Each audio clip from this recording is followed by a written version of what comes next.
This is my third entry into my ECT diary. I got my consult and was approved by my second psychiatrist to receive electroconvulsion therapy. Apparently I have to get approved by one more, and that psychiatrist will see me and approve me on my first day of treatment. I had a bunch of labs I had to get done. I had to get an EKG done. I had to give a urine sample for drug testing.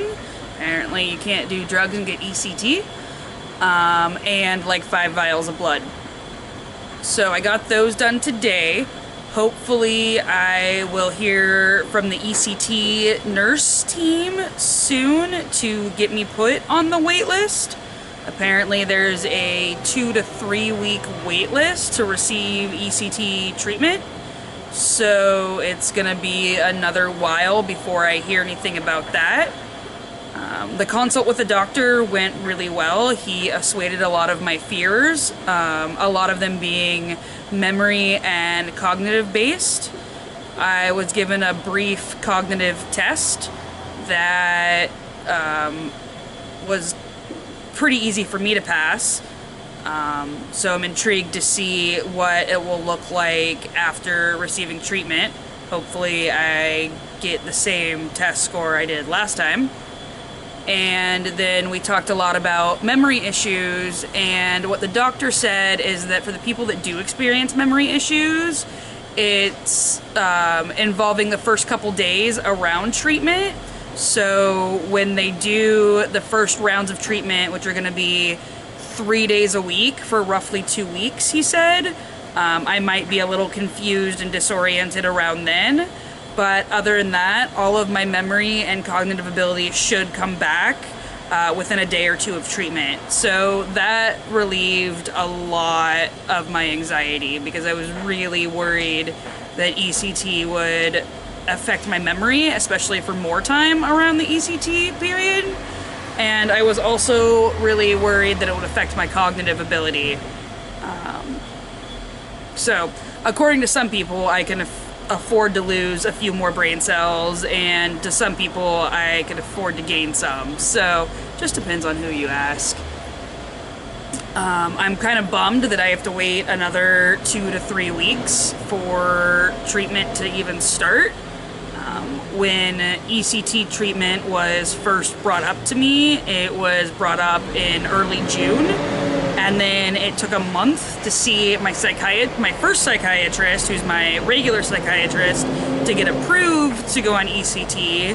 And that was on like July 10th. And that psychiatrist put me on disability and took me off work. And then the earliest I could get in to see the second psychiatrist for the consult, which I just had, was a month after that. And now I have to wait another month. So this is turning into, you know, a 3 to 5 month process of trying to get my mental health fixed. During the consult, the doctor talked about some different options that we had besides just ECT, one of them being a magnetic stimulation. And that procedure was slightly less invasive than the ECT, but also had a slightly lower success rate. And we decided that I've already disrupted my life this much, so we may as well go with the slightly more successful option that may have more short-term side effects, instead of doing something that has a lower success rate. And we also talked about the difference between bilateral ECT and I forget what exactly he called it, but it was like a unilateral ECT, and the difference is the bilateral goes through both of your temples, and the other one goes through, I believe you said, your right temple and the top of your head. And again, the difference being that the bilateral has more side effects, but has a slightly higher success rate. So we decided to do the bilateral. So now we're stuck back in the waiting game, where I have to wait to hear from nurses If I hear back from my second psychiatrist, that is a bad thing, because that means I did not pass one of the mini labs that they just gave me, and we will have to review other treatment options. So fingers crossed that I don't hear from my doctor and that I hear from the nurse team soon.